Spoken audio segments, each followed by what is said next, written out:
오늘 본문은 품꾼 비유에 관한 말씀입니다. 품꾼은 사실 노예나 종보다도 못한 존재입니다. 종이나 노예는 주인에게 종속이 되어져 있기에 주인이 망하지 않는 이상 굶을 일이 없습니다. 반면 품꾼의 인생은 그야말로 하루살이 인생이죠. 가진 재산이 없기에 평생 하루하루 벌어 먹고 살아야 합니다. 만일 일이 없으면 굶어야 합니다. 비참한 인생이죠. 예수님이 바로 이런 품꾼에 관한 비유를 말씀하고 계세요. 잠시 내용을 살펴보면 이렇습니다. 어느 큰 포도원 농장 주인이 품꾼을 구하러 아침 일찍 장터에 나갔어요. 마침 경기가 좋지 않아서 많은 사람들이 일자리를 구하기 위해 장터에 모여 있습니다.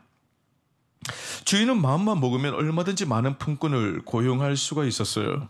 주인은 아침 일찍부터 일꾼들을 불러 모았습니다. 그리고 제3시가 되어서 주인이 다시 장터에 나갑니다.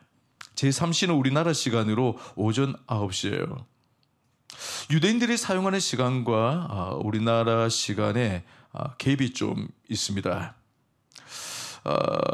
그 유대인 시간 우리나라 시간으로 이제 알려면 6을 더하면 돼요. 6을 더하면 우리나라 시간으로 바꿀 수가 있습니다. 아무튼 농장 주인이 오전 9시에 장터에 나가 품꾼들을 불러 모았습니다. 주인은 그들에게 하루 일당으로 한 데나리온씩을 주겠다고 약속을 하고 포도원으로 데려갔어요. 그리고 이후 12시 정오가 되어서 다시 장터에 나가서 같은 조건으로 품꾼들을 불러 모았습니다. 그 후 오후 3시쯤 되어서 또 나가보니까 놀고 있는 사람들이 있어서 또 데리고 왔어요. 마지막으로 주인은 오후 5시쯤 되어서 장터에 또 나갑니다. 자, 오후 5시면 일과를 마치기 1시간 전이에요. 보통 그 시간대에 품꾼을 부르는 경우는 없습니다. 근데 이 주인이 오후 5시에 품꾼을 고용하기 위해서 장터로 또 나간 거예요. 가서 보니까 아직도 고용되지 못해 놀고 있는 사람들이 눈에 띄었습니다. 농장 주인이 그들에게 묻습니다. 너희들이 왜 종일토록 놀고 서 있느냐? 그들이 대답을 합니다. 아무도 우리를 써주지 않습니다. 써줘야 일을 하죠. 주인이 다시 말합니다. 너희도 나의 포도원에 가서 일을 하라. 야, 그들에게 얼마나 좋은 소식이었겠어요. 그래서 그들은 오후 5시에 감사한 마음으로 농장에 들어가 해질 때까지 1시간 최선을 다해서 일을 합니다. 이 비유를 대하면서 우리는 한 가지 의문을 갖습니다. 주인이 왜 오전 9시, 정오, 오후 3시, 5시가 되어서 품꾼들을 고용했느냐는 거죠. 만일 주인이 똑똑한 사람이라면, 상식이 있는 사람이라면 아침 일찍부터 모든 품꾼들을 불러 모았을 겁니다. 본문 정황상 보면 농장의 일손이 부족해 보이진 않아요. 주인이 일꾼을 고용한 것은 구제의 목적이 강합니다. 경기가 워낙 좋지 않다 보니까 놀고 있는 사람들이 너무 많은 거예요. 그래서 그들을 구제할 목적으로 고용을 한 거죠. 아무튼 오후 6시 하루 일과를 마친 이후에 주인이 일꾼들에게 일당을 나누어 줍니다. 근데 주인이 오후 5시 가장 늦은 시간에 온 자들에게 먼저 한 데나리온씩을 주는 거예요. 이 사람들이 얼마나 놀랐을까요? 한 데나리온은 아침 일찍 온 사람, 오전 9시, 정오, 오후 3시에 온 사람들에게 약속한 금액이에요. 본인이 생각했던 것보다 훨씬 더 많은 금액을 받은 것입니다. 이 광경을 지켜보던 다른 일꾼들이 속으로 생각했습니다. 늦게 온 사람에게 한 데나리온을 주었으니까 그보다 많은 일을 한 우리에게는 얼마나 더 많은 일당을 줄까 기대를 했겠죠. 하지만 그들의 기대와는 달리 주인은 한 데나리온만 주는 거예요. 그러자 불평이 터져 나왔습니다. 12절을 보시면 나중 온 이 사람들은 1시간밖에 일하지 아니하였거늘 그들을 종일 수고하며 더위를 견딘 우리와 같게 하였나이다. 일찍 와서 일한 일꾼들이 가장 늦게 온 사람들과 같은 대우를 받으니까 불평이 터져 나온 거예요. 주인을 원망합니다. 주님이 이 비유를 드시고는 결론적으로 이런 말씀을 합니다. 16절에 이와 같이 나중된 자로서 먼저 되고 먼저 된 자로서 나중되리라. 이 구절이 오늘 본문의 핵심 내용입니다.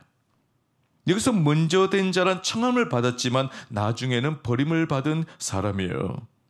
반면에 나중된 자는 청함을 받았을 뿐만이 아니라 택함을 받은 사람입니다. 우리는 오늘 본문을 두 가지 의미로 이해할 수가 있습니다. 먼저는 구원과 관련된 말씀으로 해석하는 거예요. 포도원 주인이 품꾼을 불러 모은 것처럼 하나님이 우리를 교회 안으로 초청을 해주셨습니다. 그 은혜로 우리가 다 함께 모여서 예배를 드리죠. 하나님께 영광을 올려드리며 찬양을 부릅니다.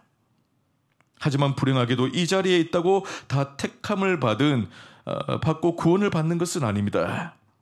한 사람은 구원을 받고 한 사람은 버림을 받습니다. 한 부류는 구원을 받고 다른 한 부류는 버림을 받아요. 교회에 등록했다고 다 진짜 성도가 아니라는 말입니다. 엉터리 성도도 있다는 말이에요. 비극적인 일이죠. 두렵고 떨리는 말씀입니다. 두 번째 의미로는 교회에 먼저 들어온 자가 축복을 덜 받고 나중에 들어온 자가 더 많은 복을 받을 수도 있다는 이야기예요. 저는 오늘 본문을 통해 하나님이 우리에게 주시고자 하는 영적 진리 몇 가지를 살펴보기를 원합니다. 자, 먼저 첫 번째로는 은혜로 부름받은 우리가 하나님의 일꾼이라는 사실이에요. 우리는 은혜로 부름받은 하나님의 일꾼이다. 하나님은 절대 홀로 일하시는 분이 아니세요. 택한 자들을 하나님의 일을 위한 도구로 삼으시고 일을 맡기시는 분이죠. 그래서 교회에다가 일을 맡기십니다. 교회라는 이 곳은요, 여러분, 죄인들이 피하여 들어오는 도피성인 동시에 일하는 포도원이에요. 교회가 존재하는 목적이 뭡니까? 에베소서 4장 12절을 보시면 이는 성도를 온전하게 하며 봉사의 일을 하게 하며 그리스도의 몸을 세우려 하심이라. 여기 보면 봉사 일을 하게 한다라고 되어져 있습니다. 교회의 존재 목적 이유 중에 중요한 한 가지는 뭐냐? 바로 하나님의 영광을 위하여 일하는 데 있다는 거예요. 자, 그렇다면 성령을 주신 목적은 무엇일까요? 사도행전 1장 8절에 보면 오직 성령이 너희에게 임하시면 너희가 권능을 받고 예루살렘과 온 유대와 사마리아와 땅끝까지 이르러 내 증인이 되리라 하시니라. 성령을 우리에게 보내주신 것은 예수의 증인이 되도록 하기 위해서, 복음 전하는 자가 되도록 하기 위해서라는 거죠. 자, 그렇다면 성경을 주신 목적은 무엇일까요?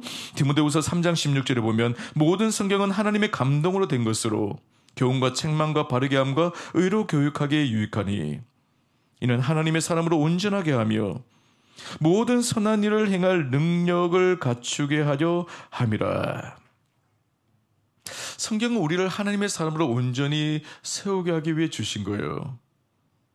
결국 교회가 존재하는 목적, 성령을 보내주신 목적, 이 성경 말씀을 우리의 손에 쥐어진 목적이 일맥상통한 것입니다.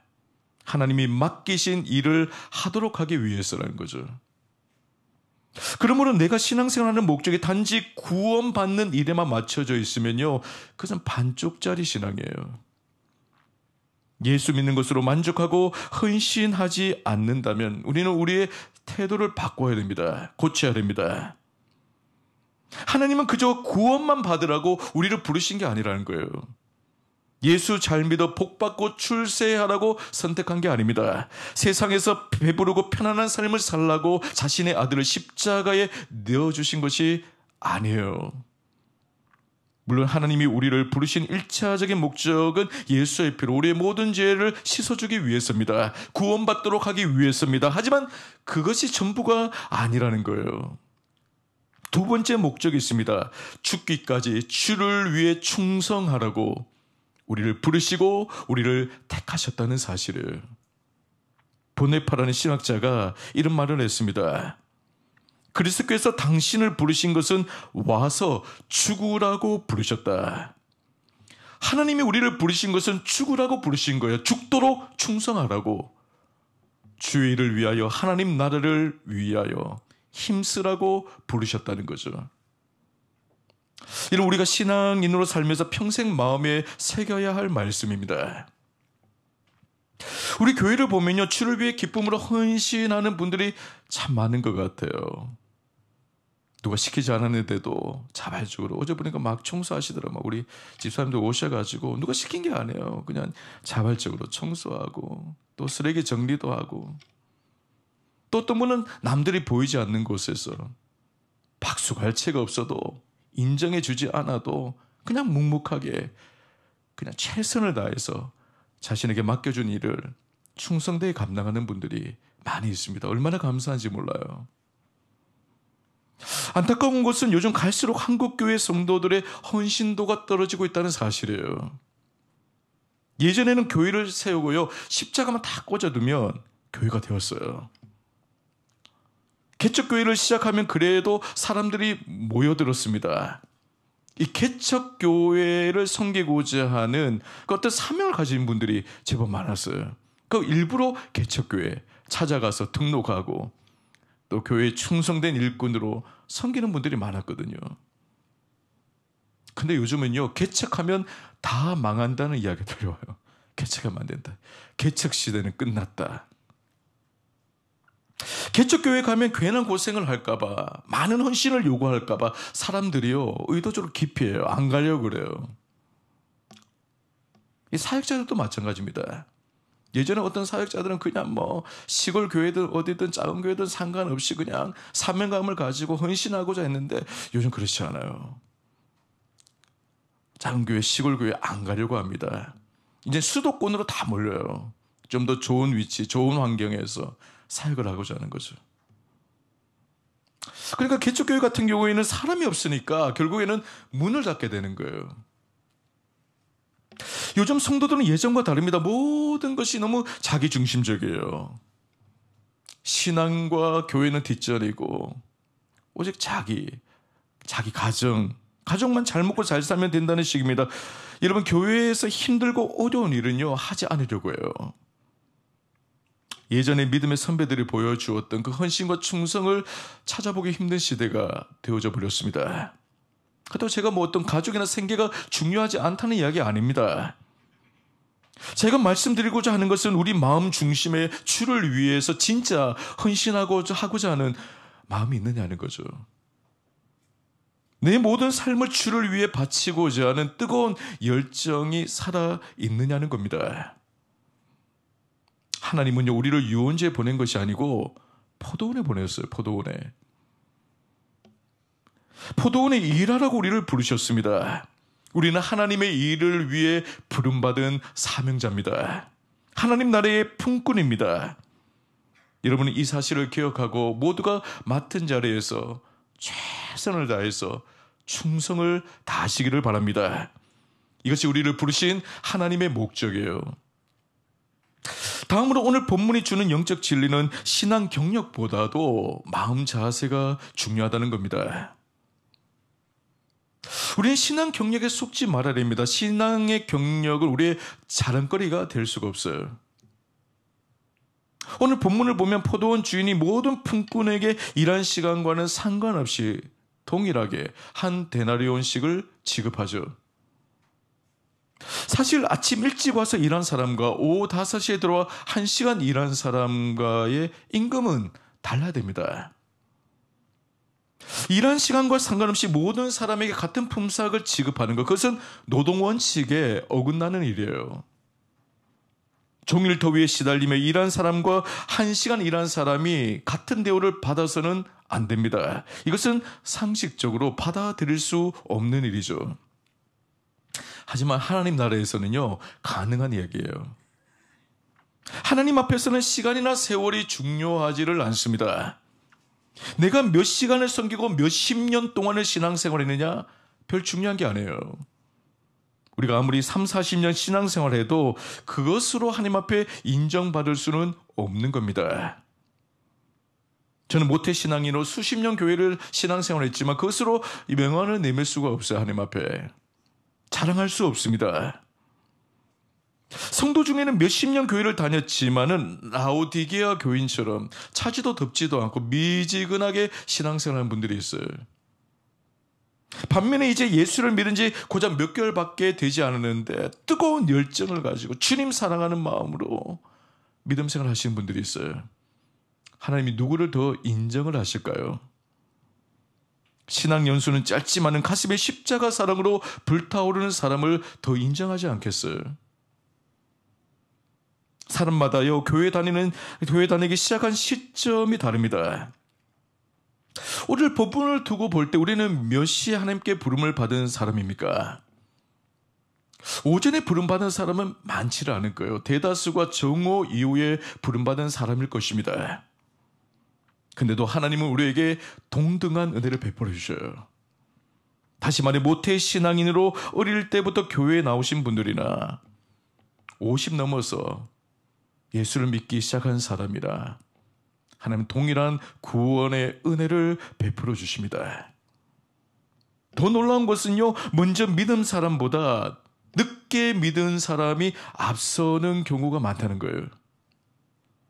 성경의 한 예로 예수님의 제자였던 가룟유다와 십자가에 달린 강도를 비교해 볼 수가 있습니다. 가룟유다는 예수님을 남들보다 3년 더 일찍 믿었어요. 주님과 3년 동안 동고동락하는 특혜를 입었습니다. 하지만 그는 마지막에 예수님을 배반하고 자살했어요. 믿음의 길에서 탈락한 겁니다. 반면에 예수님 십자가 오른편에 달려있던 이 강도는요, 죽기 직전에 이런 고백을 하죠. 예수여, 당신의 나라에 임하실 때에 나를 기억해 주소서. 그 한마디를 하고 나군에 이르게 됩니다. 이것이 하나님의 법칙이에요. 예수를 믿어도 얼마나 오랫동안 믿었느냐 중요하지 않습니다. 지금 현재가 중요해요. 지금 현재 상태. 어떤 분은요, 내가 좀 더 예수를 믿었으면 좋았을 뻔했는데 너무 늦게 믿었다. 나도 최 집사님처럼 김 권사님처럼 일찍이 믿어 헌신하고 충성하면 좋았을 건데 나는 아무것도 한 것이 없다. 하나님 앞에 너무 부끄럽다. 이야기를 해요. 괜히 오래 믿으신 분들을 보면요, 기가 죽어요. 그럴 필요 없습니다. 여러분 늦게라도 믿게 되었다면 감사하시기를 바랍니다. 감사하셔야 돼요.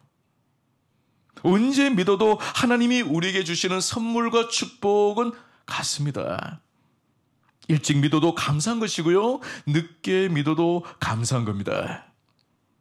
하나님은 과거 왜 예수 제대로 믿지 않고 시간을 허비하면서 이제 돌아왔느냐고 질책하지 않으세요. 일찍 신앙생활했다고 더 많은 것을 주고 늦게 신앙생활했다고 덜 주시는 그런 매정한 분이 아니십니다. 하나님이 보시는 것은 지금 현재의 우리의 영적 상태예요. 우리의 믿음의 상태입니다. 늦게 믿었다고 늦은 게 아니죠. 지금이 중요한 것입니다. 여러분 지금 믿음 생활을 잘하고 계시다면 앞서 믿음 생활하신 분들보다 앞설 수가 있어요. 하나님의 축복을 더 받을 수가 있습니다. 신앙 경력이 오래되신 분들이 조심해야 될 것이 있어요. 그것은 자만심입니다. 이제 신앙생활 한 분보다 내가 훨씬 더 낫다라는 우월의식이에요. 물론 어릴 때부터 신앙생활 한 분이 믿음의 궤도를 이탈하지 않고 한 길로 쭉 왔다면 그분을 앞서기는 힘들죠. 좋은 믿음의 부모를 만나 지금까지 신앙생활 잘 해오신 분이라면 앞자리를 내어주지 않을 것입니다. 하지만 나의 신앙 경력 자체가 남들보다 앞설 수 있는 조건은 아닌 겁니다. 남들보다 앞서는 신앙인이 되는 조건은 다른 데 있지 않아요. 지금 내가 어떤 마음으로 주님을 섬기고 있고 내가 하나님을 사랑하고 있느냐에 달려 있습니다. 만일 아직도 우리가 신앙 경력 자체를 긍지로 여기고 자부심으로 여기고 있다면 그것을 내려놓으시기를 바라요. 그것이 내 신앙을 보장해 주지 않습니다. 남들보다 앞서는 조건이 될 수가 없어요. 마지막으로 우리는 오늘 본문을 통해 은혜에 감격한 자가 먼저 된다는 사실을 깨닫게 됩니다. 은혜에 감격한 마음이 있느냐 없느냐에 따라 먼저 되느냐 나중 되느냐가 결정이 되어져요. 시간이 일의 양은 결정할 수 있어도 질은 결정할 수 없습니다. 질을 결정하는 것은 마음이에요. 내면입니다. 하나님 나라의 일은 양보다 질이에요. 질이 우선입니다. 질이 좋으면요, 양은 따라오게 되어져 있어요. 문제는 양을 우선시하는 겁니다. 다시 말해 성도 각 개인의 영적인 성장에 집중하기보다도 숫자에 치중하는 거예요. 하나님은요, 숫자를 중요하게 여기시지 않습니다. 고린도전서 10장 5절을 보면 그러나 그들의 다수를 하나님이 기뻐하지 아니하셨으므로 그들이 광야에서 멸망을 받았느니라. 하나님이 이스라엘 백성들을 향해 너희 다수를 기뻐하지 않는다고 했어요. 숫자를 보고 하나님이 기뻐하시는 분이 아니라는 거예요. 누가복음에 보면 2렙돈을 헌금으로 드린 과부가 등장합니다. 부자는 과부에 비해서 훨씬 더 많은 헌금을 드렸어요. 양으로 보면 부자가 분명히 앞섭니다. 하지만 질로 보면 사정이 달라요. 부자는 자신이 가진 것 중에 일부분을 넣었지만은 과부는 자신의 전부를 넣는다는 심정으로 2렙돈을 드렸거든요. 주님이 그것을 보시고는 부자보다 과부가 더 많은 헌금을 했다고 말씀하셨어요. 먼저 된 자가 되려면 마음이 중요합니다. 어떤 마음의 자세로 사느냐가 중요하죠. 오늘 본문에 등장하는 품꾼은 두 부류로 나눌 수가 있습니다. 아침 일찍부터 오후 3시까지 나온 부류와 오후 5시가 되어서 나온 부류로 나누어집니다. 일찍부터 포도원에 나온 자들은요, 이 계약 노동자들입니다. 계약을 한 사람들이죠. 한 데나리온을 주겠다는 주인의 제의를 받고 동의를 하고 들어온 자들이에요. 만일 품삯이 마음에 들지 않았다면 포도원에 일하러 가지를 않았을 겁니다. 이들은 계약 노동자들입니다. 마태복음 19장 27절을 보면 베드로가 예수님께 이런 말씀을 합니다. 이에 베드로가 대답하여 이르되 보소서 우리가 모든 것을 버리고 주를 따라 싸운데 그런지 우리가 무엇을 얻으리까? 모든 것을 포기하고 따랐으니까 대가가 뭐냐는 거예요. 대가를 달라는 거예요. 베드로는 잘못된 동기를 가지고 예수님을 따랐던 겁니다. 그래서 칼빈이 이런 말을 했습니다. 예수님이 20장의 품꾼 비유를 말씀하신 것은 베드로의 잘못된 생각을 고치기 위해서다. 우리는 하나님 나라를 위한 계약 노동자로 부름받은 게 아니에요. 하나님과 우리의 관계는 고용주와 노동자의 관계가 아닙니다. 어떤 계약 조건에 의해서 충성을 하는 자들이 아니라는 거예요. 여러분 이것을 잊지 마셔야 돼요. 여러분 일찍부터 나온 부류의 삶들을 보면요, 이 공로의식에 사로잡혀 있어요. 공로의식에 10절을 보면 먼저 온 자들이 와서 더 받을 줄 알았더니 그들은 한 데나리온씩 받은지라. 먼저 온 자들은 자신이 더 받을 자격이 있다라고 여겼습니다. 이것이 공로의식이죠. 많은 분들이 주를 위해 열심히 헌신해 놓고 나중에 공로의식에 빠져가지고 시험에 드는 경우가 있어요. 공로의식은요, 비기독교적인 사고입니다. 공로의식은 감사를 잊게 만듭니다. 공로의식이 많으면 내 공로가 무시되어 있다고 생각하기에 삶이 괴롭고 비참해져요. 주님이 제자들에게 이런 말씀을 하셨습니다. 내 오른손에 한 것을 왼손이 모르게 하라. 내 오른손이 한 것을 왼손이 모르게 하라. 어느 학자가 이 말을 이렇게 해석을 했습니다. 너가 한 것, 그것을 잊어버리라는 거예요. 네가 무엇을 하였든지 간에, 어떤 일을 하였든지 간에 그것을 잊어버리라는 의미를 담고 있다. 우리가 주의를 하는 것은 좋은데 여러분, 내가 한 것을 너무 잘 기억하는 것이 문제예요. 자기 업적을 마음에 깊이 새기다 보면요, 섭섭병이 찾아와요. 병 중에 가장 무서운 병 중에 하나가 섭섭병. 다 섭섭해지죠, 사람들에게. 내가 교회를 위해 한 일이 얼마인데 사람들이 안 알아준다는 거예요. 나에게 있는 공로의식을 여러분에게 제거하려면요, 내가 한 것을 잊어버려야 돼요. 누가복음 17장 10절을 보면 주님이 이런 말씀하십니다. 이와 같이 너희도 명령받은 것을 다 행한 후에 이르기를 우리는 무익한 종이라 우리가 하여야 할 일을 한 것뿐이라 할지니.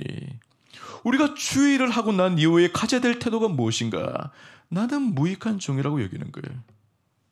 내가 한 일은 자랑할 만한 것이 되지 못하고 마땅히 해야 될 일을 한 것뿐입니다 하는 그런 겸손한 태도가 있어야 한다는 것이죠.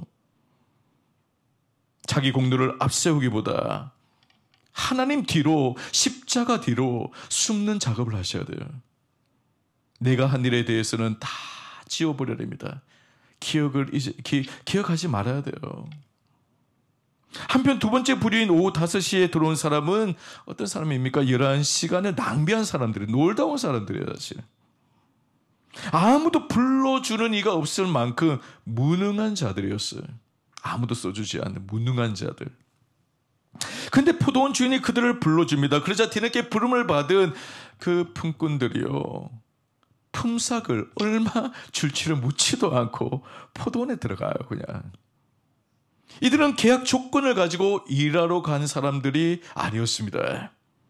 포도원에서 일하라고 하는 그 말 한마디를 듣고 달려 들어갔어요, 그냥. 그들은 일할 시간이 얼마 남지 않았기에 최선을 다했을 것입니다. 열심히 일했을 것입니다. 바로 이런 사람을요, 하나님이 인정해 주셔요. 사실 우리는 하나님 앞에 부름을 받을 자격이 없는 자입니다. 여러분, 지난 날을 돌아보면 우리가 얼마나 무수한 시간을 낭비하고 허비를 했어요. 도무지 하나님 앞에 어떤 일을 시켜달라고 요청할 수 없는, 자격이 없는 자들이었어요. 근데요, 주님이 우리를 부르셨단 말이죠. 부르셔서 조건 없는 사랑을 베풀어 주셨습니다. 우리의 모든 죄를 십자가의 보혈로 씻어주시고 주의 거룩한 일을 우리에게 맡겨주셨어요. 특권이죠, 특권. 여러분, 이 은혜를 생각한다면 더 이상 주의 일을 하면서 대가를 요구할 수 없습니다. 조건을 걸고 주의 일을 할 수 없는 거예요. 도리어 나 같은 죄인을 불러 사용해 주신 하나님의 은혜에 감격하여 주를 위해서 살고 싶은 자발적인 헌신이 일어나야 할 줄 믿습니다. 어떤 보상이나 대가를 바라지 않고 내 모든 삶을 주를 위해 드리고자 하는 뜨거운 열정이 불타올라야 하는 것이죠. 은혜의 감격에 사로잡힌 자는요, 자기가 한 일을 기억하지 않아요. 그것을 특별한 일로 여기지를 않습니다. 과거에 내가 어떤 일을 했노라고 자랑하지 않습니다. 이런 자를 하나님이 먼저 되게 하시고 남들보다 더 큰 축복을 누리게 하십니다.